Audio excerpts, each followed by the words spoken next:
Recording in progress. It's 3 exam questions. You're only allowed to miss 9. And these are easy. Why? All of them are easy. Kind of Technician. how not to nuke yourself 101. Yeah. It's the smoke test. Okay. And be deadly. Working on amateur radio equipment can be deadly. It's fun. You can electrocute yourself, or you can fall and break something. It's worse. If you're on blood thinners and you fall, it's worse.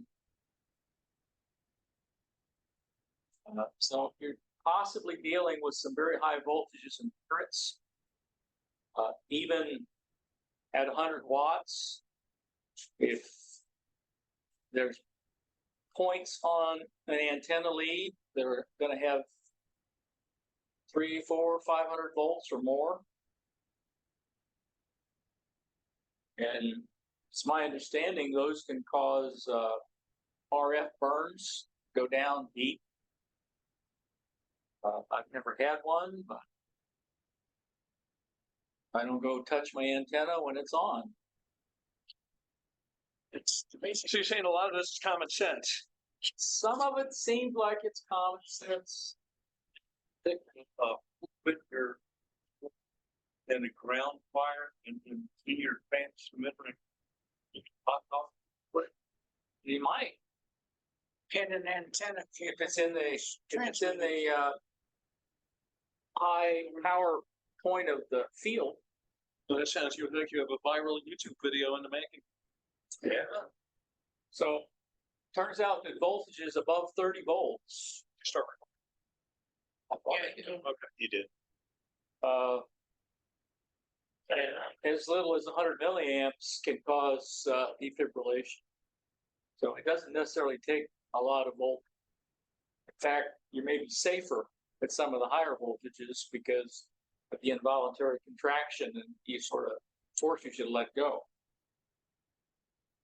When you get up to the real high stuff, then you're kind of locked on and you just start charring.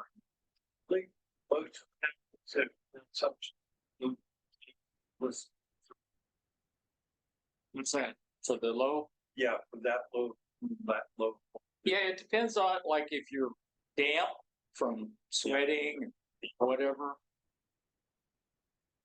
But a lot of conditions will affect it. I think women are more susceptible than men. Oh. Well, skin's different. Okay, so you got involuntary muscle contractions, burns, and actually just what they call disruption of cell functions. So your whatever it is that controls your heartbeats gets messed up, and they call that fibrillation. And wind up having to get a defibrillation unit stuck on you where they apply high voltages, which is odd because that's what caused it. we have an ablation. That's all. So what health hazard is presented by electric current flowing through the body? Yeah, doggy. Okay, you should always use 3-wire outlets, cords, and plugs. Even though a lot of stuff nowadays comes with 2 wires. If they do, they really need to be in an insulated plastic cases, not metal. And they should still have a polarized plug where one flange or whatever of the plug is wider, so it'll only fit in the receptacle one way. In the US, we have a 3-wire system where neutral is the off-white lead. The hot lead for 120 will be black, and the safety ground will be green or bare wire. you should connect all of your equipment in the station to a common ground, typically a metal or copper plate where everything enters the shack. Or in some cases, I see a lot of them will use a piece of copper pipe, and fasten it to the wall and connect everything to that common piece of copper pipe, which is then grounded. I've seen bars, do the same. Using copper strap is the preferred way to connect things, but copper braid is fine inside. And if you're dealing with high voltage circuits, you need to make sure that there's an interlock that disconnects it if you open up the cabinet, which would be like for a power amplifier or something like that.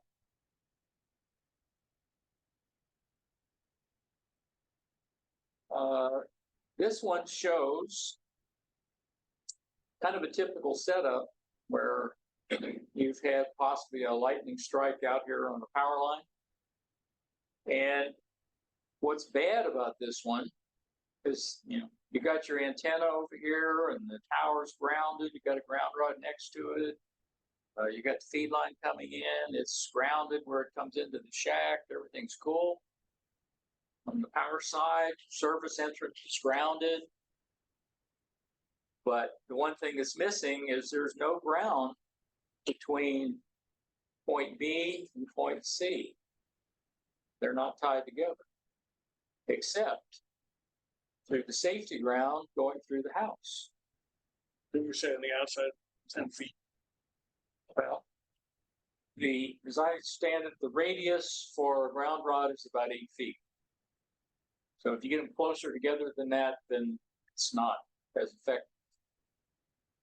So you get it every 8 to 10 feet all the way around the house, starting to get like a commercial installation, but that's what they do, commercials. Thing that I found weird is that lightning.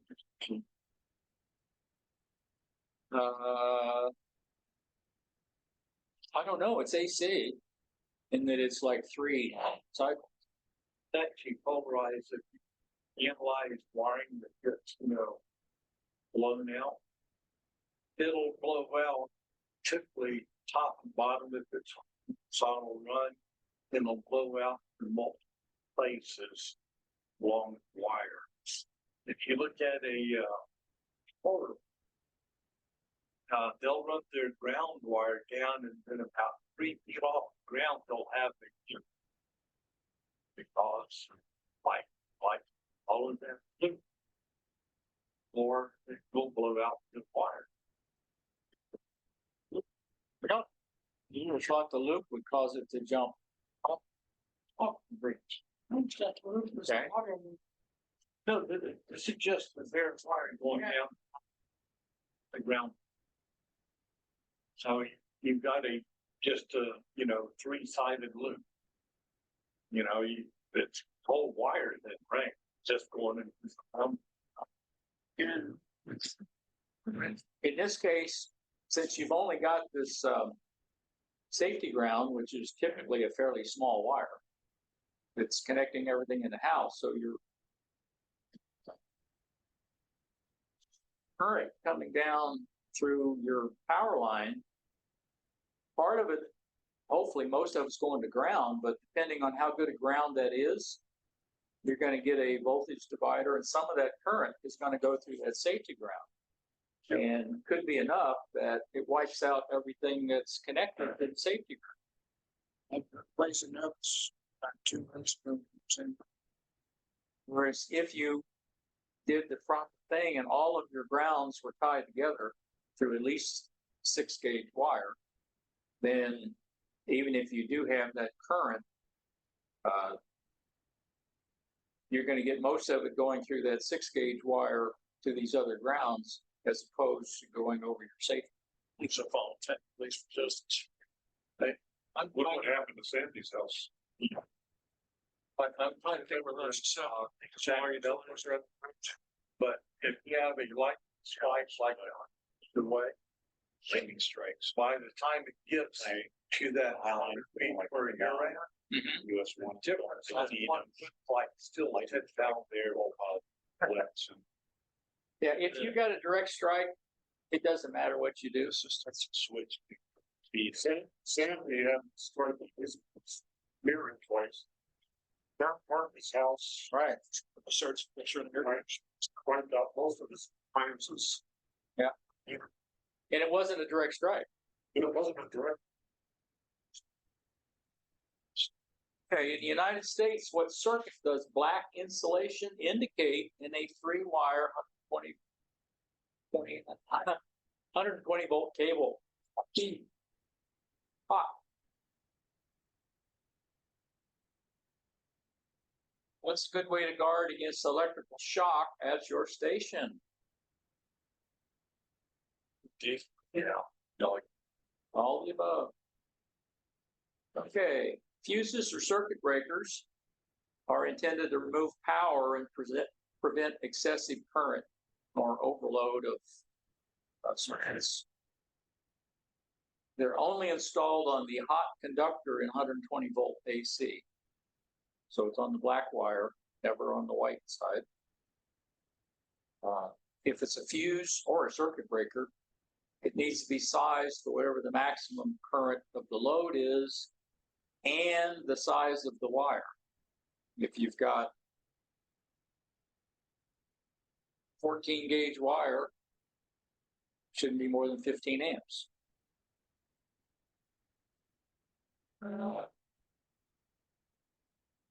12 gauge wire is 20 amps. Now it'll take more than that, but it heats up. So the safety thing is 15 and 20. and that's worse than. Yeah, but you normally don't have longer runs than that. Unless you have Big house. mansion like something. Okay. And never put a large fuse in place of a small fuse. Like in the old, when I grew up, you know, we had fuse boxes with screw-in fuses, and people would put a penny in it. Aluminum foil.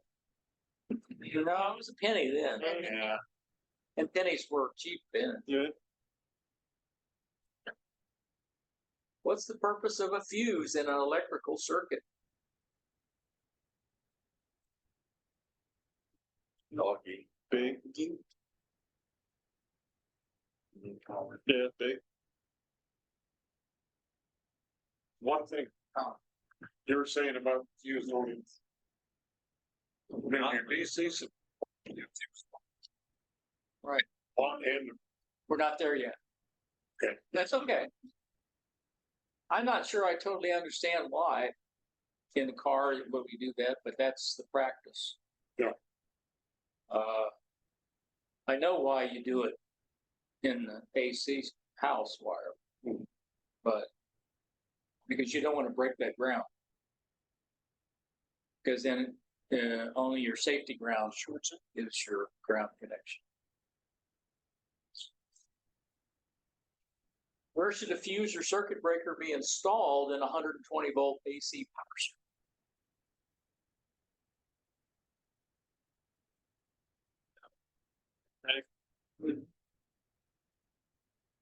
Yeah, parallel doesn't work. Why should a 5 amp fuse never be replaced with a 20 amp fuse? The only one you have on hand.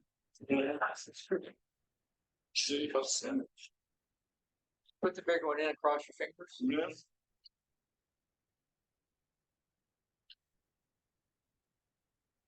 Okay. You're always supposed to disconnect power before you work on equipment, and I'm sure everybody does that. Religious.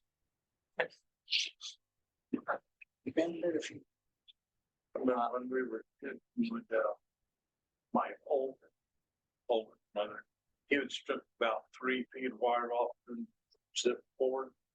And then he would get an metal filing, the grinder, sprinkle it over the clear wire to watch all parts. And it was good entertainment. But this is back in the days of 300 baud, and my dad had now run a computer online, just run one program. trip the breaker and my dad get upset. All that phone time wasted, long distance. I remember that. They didn't have baud when I grew up. No, And when I upgraded to 1200 for it, I thought it was fast. I could download an album in 2 days. If you're working on a power supply, the filter capacitors, kind of depends on the supply, but they can store charge for a long time. And they can deliver a large amount of current very quickly. So you need to make sure that they're discharged. There's different techniques. You can make a little shorting stick or something to short them out. You should at least measure, see if there's got any voltage on it. And the main thing is always keep one hand behind your back when working on electrical stuff, particularly AC, 120 volt or 240. Because that way it makes it much harder for that current to go through your heart. Yeah, so not grounded right through you. I experienced that in my young and stupid days when I was working for a power company in college, like an intern. We had up on the top floor, it was kind of a analog computer. It's a network simulator for the entire power grid. And you had things to simulate generators and loads and racks and racks of equipment all around the room. And they all had these blowers in the lower part, blow air up with a vent screen on the bottom. And some of those, the blowers weren't working because they hadn't been oiled in a long time. So me being ambitious and bright and stupid, decided I'd go up there one day by myself and see if I could fix them. So I, took the vent off and had a little oil squirter and crawled in the racks, and oiling the bearings and get them working. And after the second or third one, I was in a rack and doing that, and my elbow hit this terminal block that had at least 240. It might have been 3-phase, 208, I'm not sure. It knocked me out of the rack. It was like getting hit with a 2x.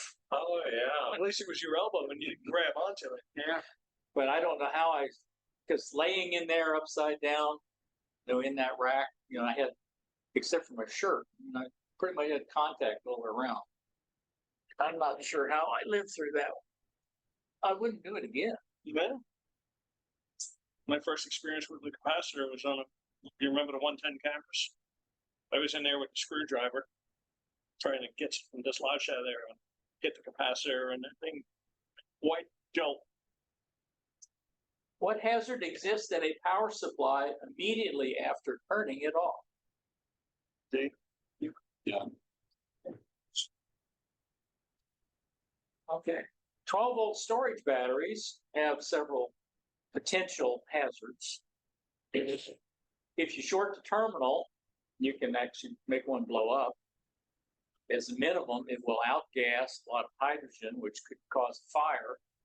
And if you happen to be holding the screwdriver or whatever that's across the terminals, it'll get red hot real quick.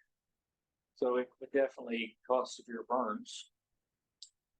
If you're overcharging it too fast or you're discharging it too fast, that can both cause outgassing and overheating.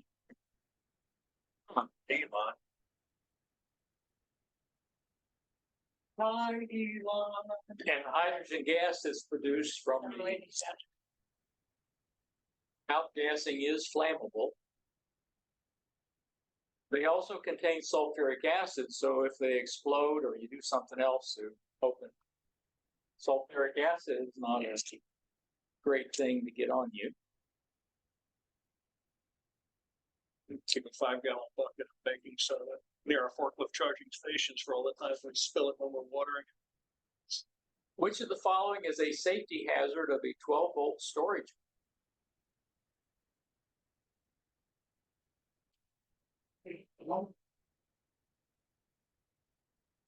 We'll say. I would go with it. Yeah, what was it? What hazard is caused by charging or discharging a battery too quickly? You could be,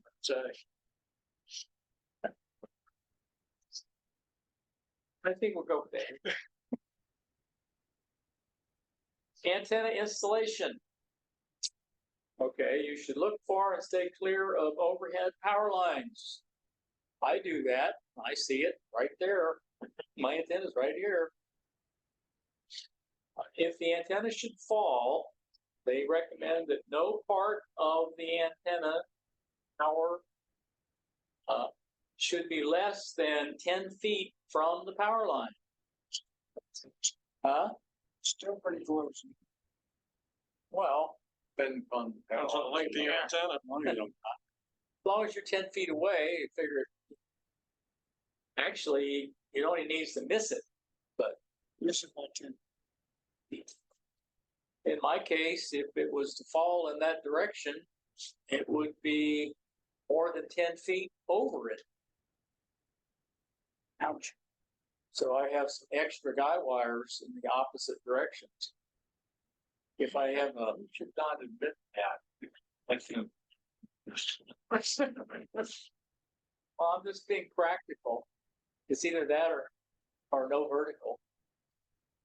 But it's to the point where I have to have at least 2 failures to have.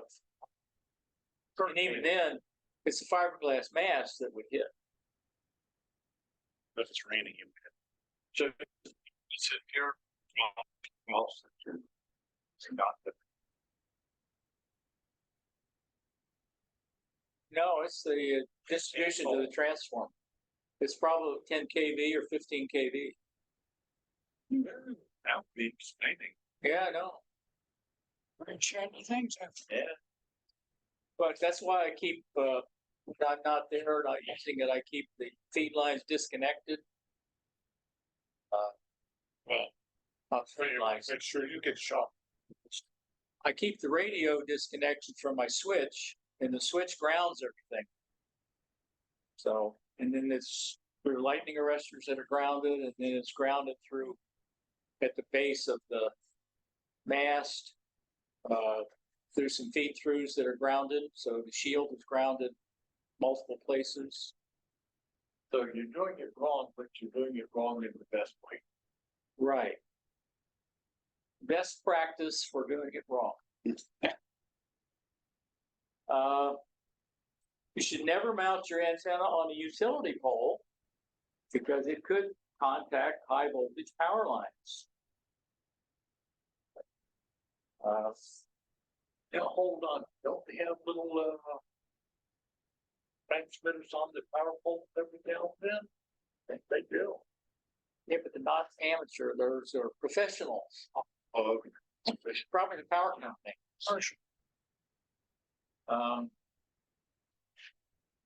Transmitting antenna can cause severe RF burns. If you touch the wrong part of it while it's operating.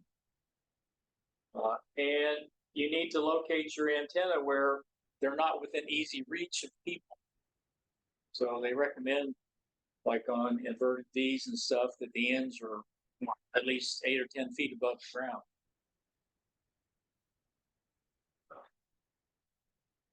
Which of the following is an important safety precaution to observe when putting up an antenna tower? Transfer. toss it forward. Hmm? So it doesn't forward. Yes, See. Forward.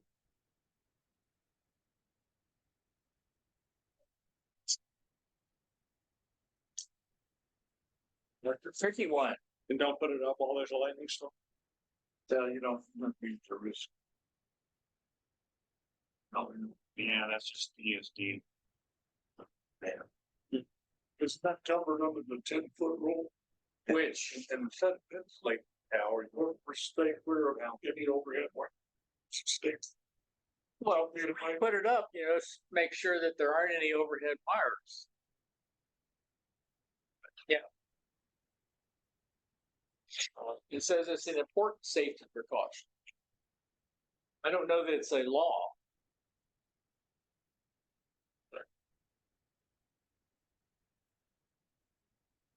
Although your local principality, whatever, can have more restrictive regulations than the NEC. Yeah. They normally can't be less, but they can be more restrictive. What's the minimum safe distance from a power line to allow when installing an antenna? 10 feet, 20 deep.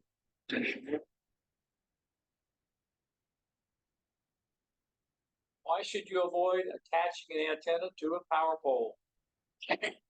See, What hazard is created by touching an antenna during a transmission? Yeah, main artery.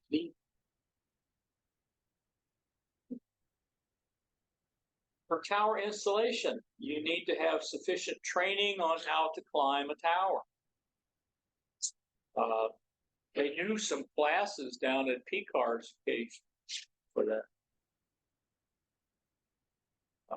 I don't intend to do it. My climbing days are limited to my 10-foot ladder to get on.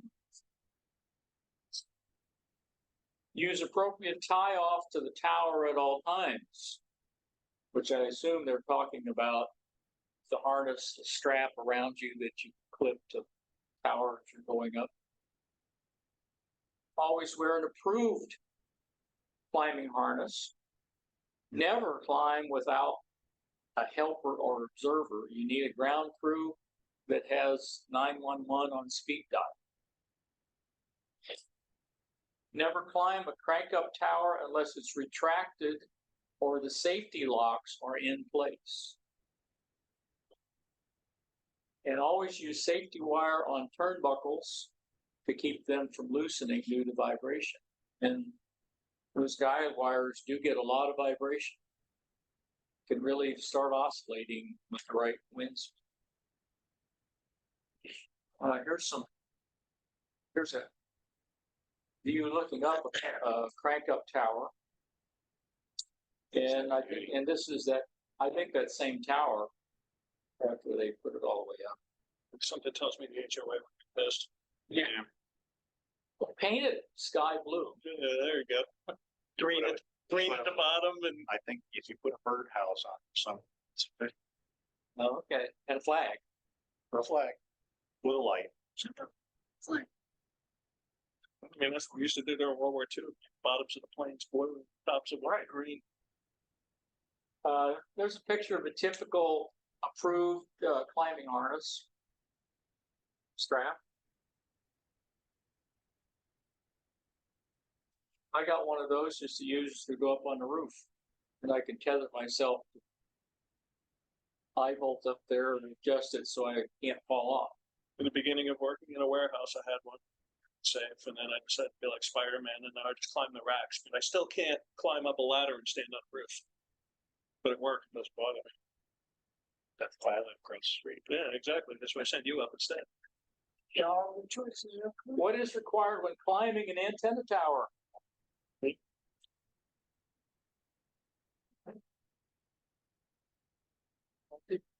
Under what circumstances is it safe to climb a tower without a helper or observer?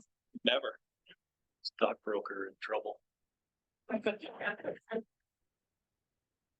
Which of the following is an important safety rule to remember when using a crank-up tower? Let's see. Oh, I like that. Have to paint it with Rust-Oleum? It'd be going. Yeah, no, so What is the purpose of a safety wire through a turnbuckle used to tension guy lines?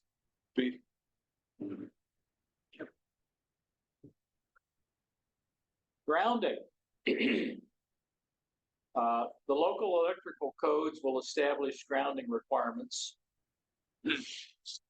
Normally, you need to use an 8-foot ground rod at each leg of the tower. So 3 or 4, you'd have 3 or 4 ground rods immediately next to each leg and tied to them, all tied together, and then run over to your single point ground, wherever that is.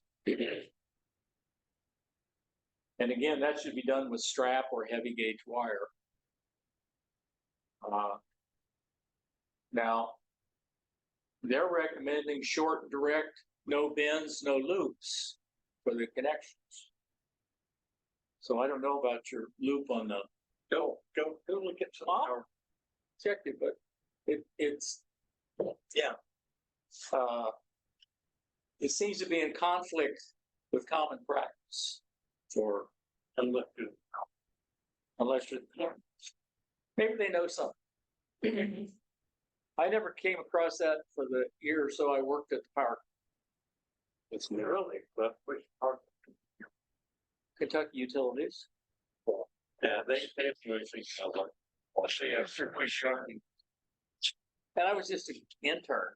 Did they get their training from Bombay Power and Light? Yeah, Most of the time it was fighting legal battles between rural electric.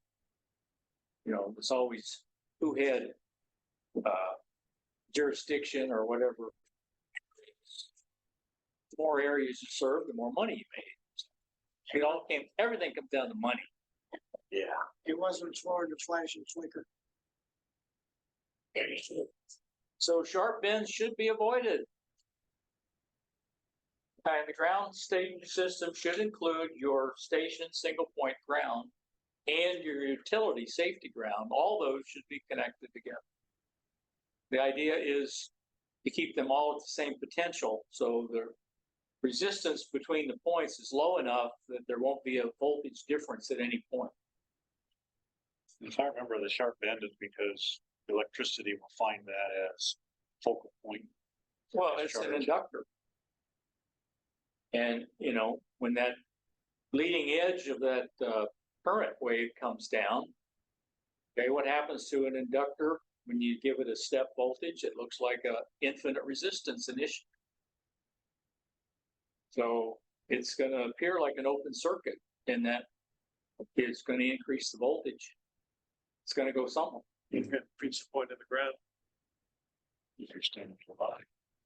Which of the following establishes grounding requirements for an amateur radio tower or antenna? Name is B. B. Oh, just B. Yeah, just B.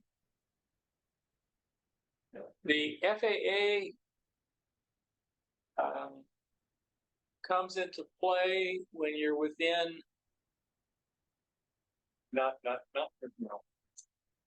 oh, True. Yeah. antenna height. When you're within what? So many kilometers, and there's a formula, and you know, it has to, your tower height has to decrease the closer it is to the airport. Yeah, there used to be a company called Neighbor that did all this calculation, virtual insurance. They still around?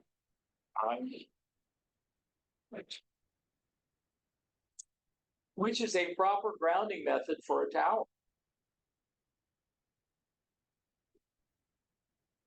D.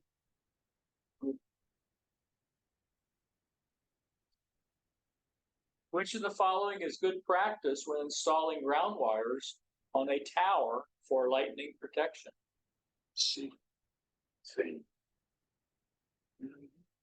No drip loop, huh? I'll go with right angle. Which of the following is true when installing grounding conductors used for lightning protection? Oh, sure. Let's see. Yeah, I never saw those loops when I was a kid, but probably maybe 15 years ago. 20 years ago, I might saw them using them. What should be done to all external ground rods or earth connections? See,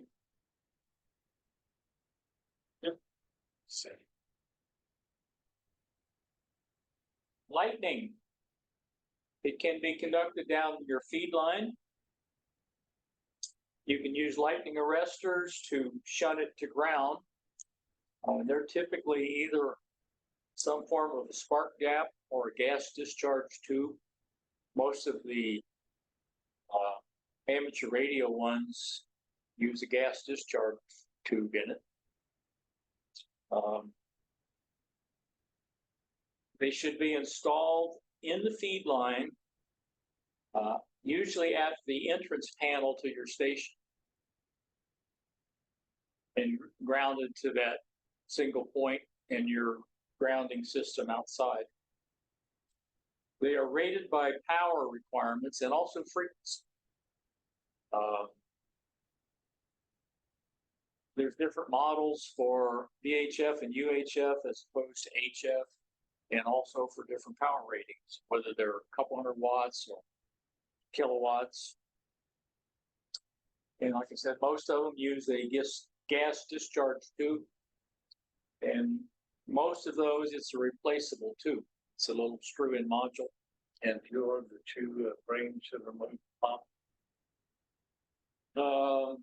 Polyphaser is probably the gold standard. Alpha Delta makes nice ones. There's all kinds on Amazon. I assume if you use the Amazon ones, since they're quarter the price, you could always use several. Don't run over $50. Amazons are under 20. at least if you use less than 20, you save. It's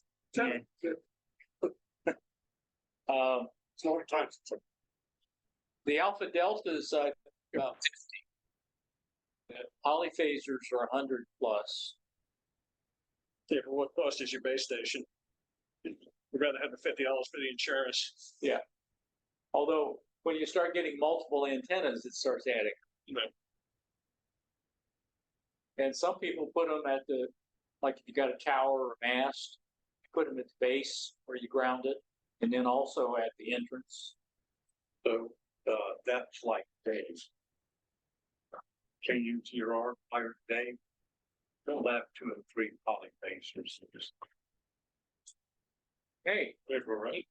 you probably can't have too many, although you're going to get a little impedance bump with each one, a little bit of loss, because it's like having another connector. and losses. This is showing what a typical lightning arrestor looks like. Now, some of them have a DC blocking capacitor in them to block DC. I don't know if any of mine do or not. I don't think so.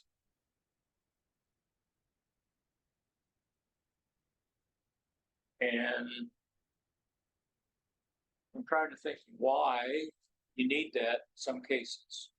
Why do we need that? Need what? The DC blocking capacitor in the lightning Yes. arrestor.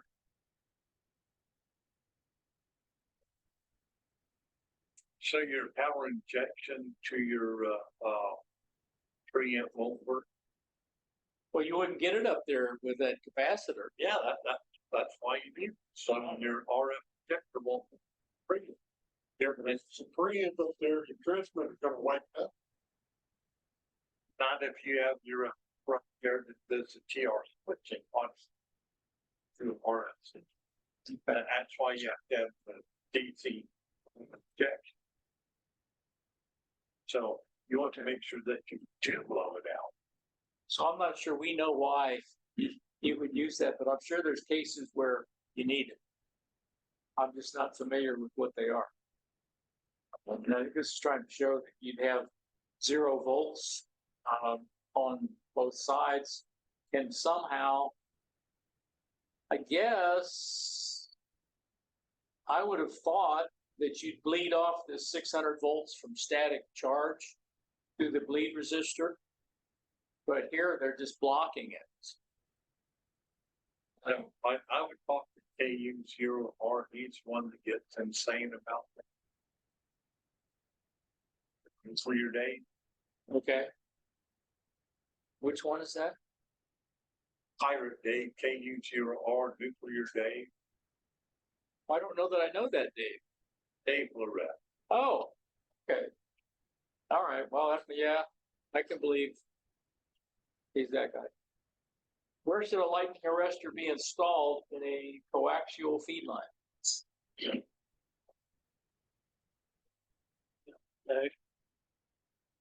Big D. I'd say D. But it's in the coaxial feed line, it's not where the ground. Where it goes, It says, where should a lightning arrestor be installed in a coaxial, it doesn't matter where it's coaxial, in the feed line. Where the feed line enters a shack, that's your single point ground from the entrance fan.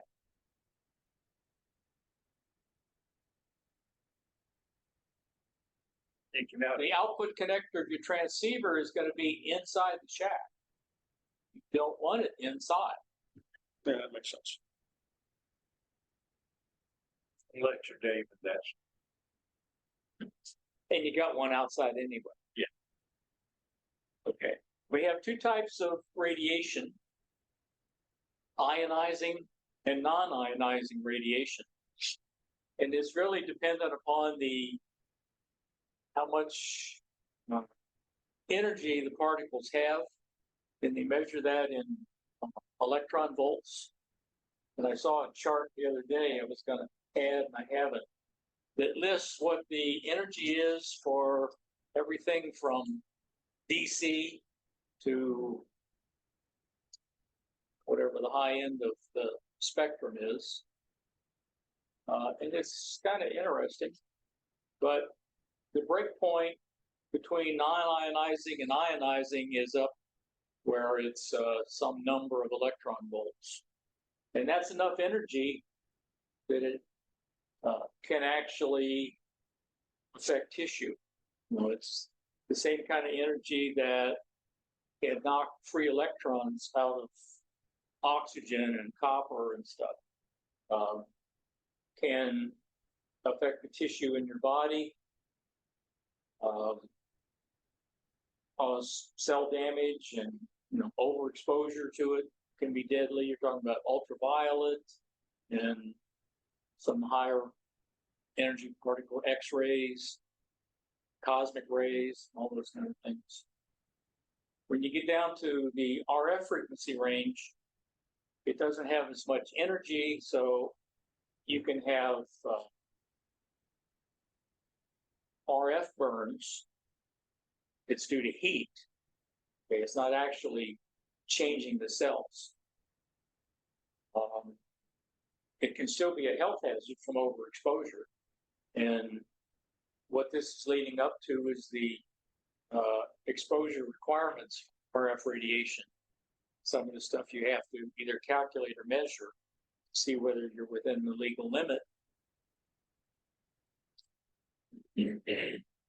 So what type of radiation are radio signals? D.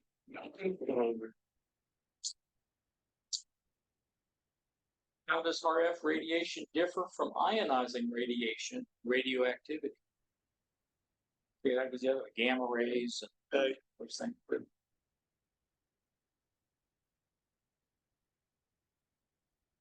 Okay.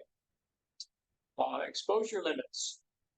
The station licensee, which when you get your license, you will be your station licensee for whatever that call letter is, as well as being a control operator. Now, you're going to be responsible to ensure that no one, yourself or neighbors, is exposed beyond the recommended limits. There's 3 ways to determine it. You can calculate it based on some FCC bulletin. You can calculate it based on some computer modeling programs.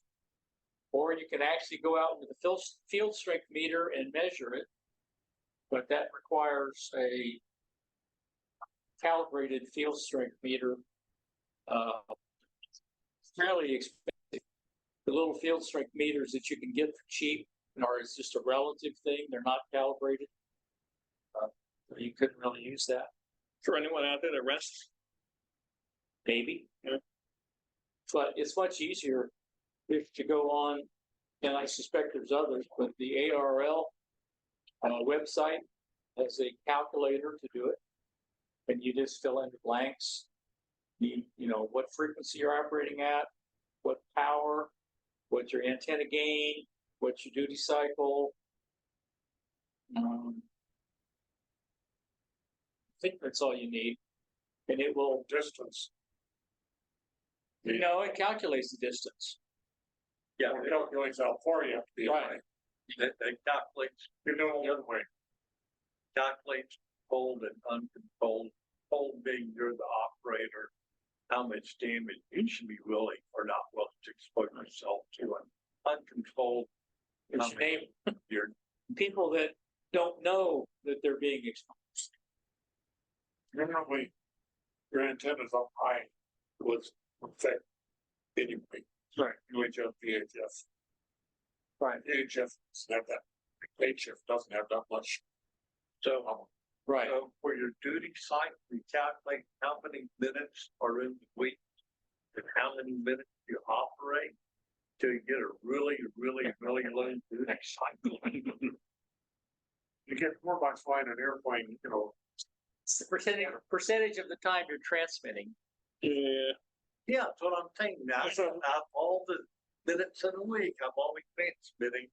so you just want to make sure you're not cooking the neighbor's dog.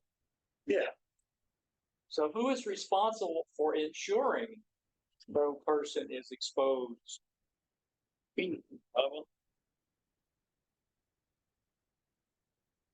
Which of the following is an acceptable method to determine whether you're in compliance? D.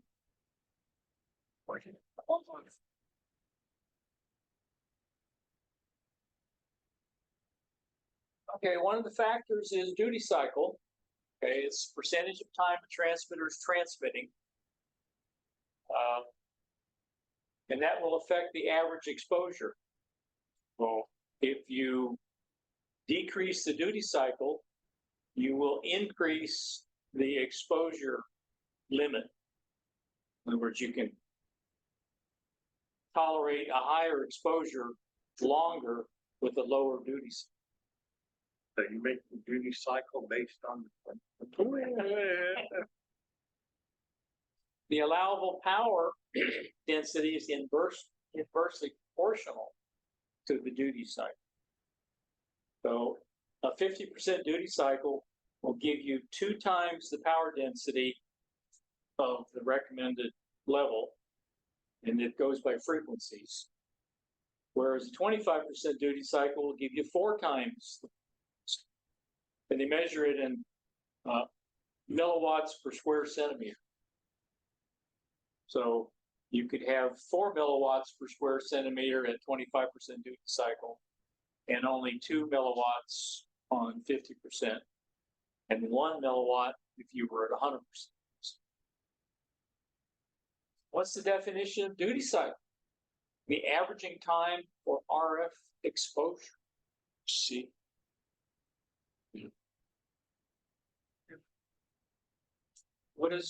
Why is duty cycle one of the factors used to determine safe RF radiation exposure levels?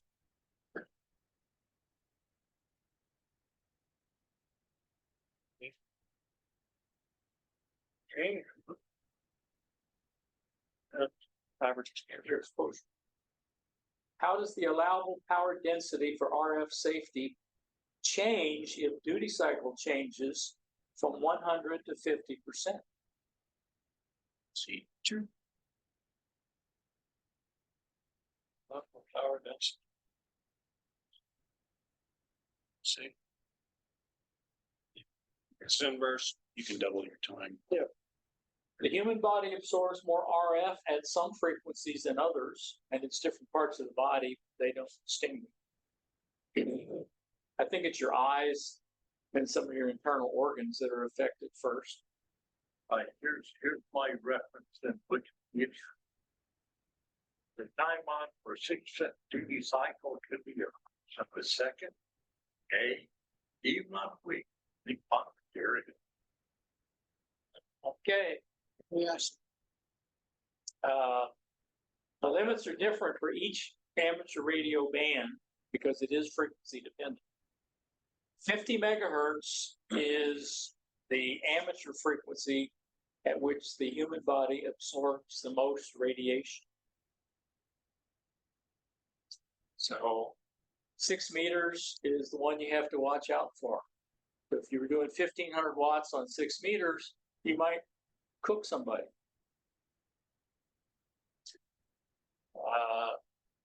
Factors that affect the exposure is the frequency, the power level of the field. So it dependent upon the radiation pattern. So if you've got a beam antenna, okay, your power density is going to be much higher in front of the beam than it is the sides and the rear. And it'll have a higher power density than if it was just a dipole or a vertical. The distance from the antenna to a person, or I guess an animal, but they don't consider animals, and the radiation pattern. So here's the limit chart, and you're allowed between 30 and 300, which is the VHF band, 1 milliwatt per square centimeter for control. Now for uncontrolled, it goes down to 0.2. So when you do the calculations, you have to do it for both. And as you get up in the higher frequencies, it's lower than it is down in the HF and MF ranges. So it's mostly in the VHF, UHF where it's the biggest concern. And of course, handy talkies are here on 2 meters. So if you've got 5 watts on a handy talkie, when you go through the calculation, you need to be about a foot away, depending on the mode, your duty cycle, and what kind of antenna you got on it. Why do exposure limits vary with frequency?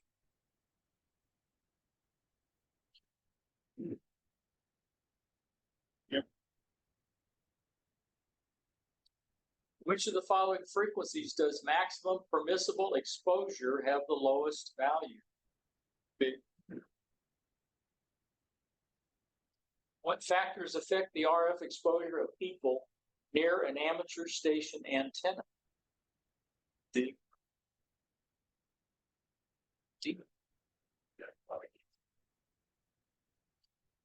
You should regularly evaluate your station's safety. And I think that's something that's changing in the new rules. They're going to make it, instead of recommended, a mandatory thing. And that you have to have that information at your station and keep it up to date. So you're supposed to reevaluate whenever you make a change that could affect power density. Different antenna, a different transmitter, adding power amplifier, operating in a different mode that you hadn't done before. Like if you're doing digital modes like FT8, it's 50% duty cycle. If the evaluation shows you've got excessive exposure, you can relocate the antenna, you can reduce your transmit power, turn off your power amplifier, or do something to change the duty cycle. Now I'm limited on FT8 with my vertical to 50 watts just because the antenna transformer heats up. Which of the following actions can reduce exposure to RF radiation? Okay, Any other? relook at the antennas.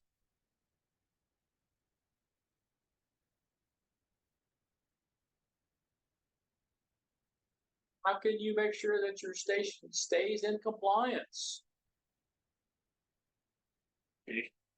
Yeah. Okay, it's a quick one. Pretty easy one. Both of them were. how not to cook yourself and your neighbors 101. All right. So, I've been looking, yeah, they're all, how dangerous that. Actually, what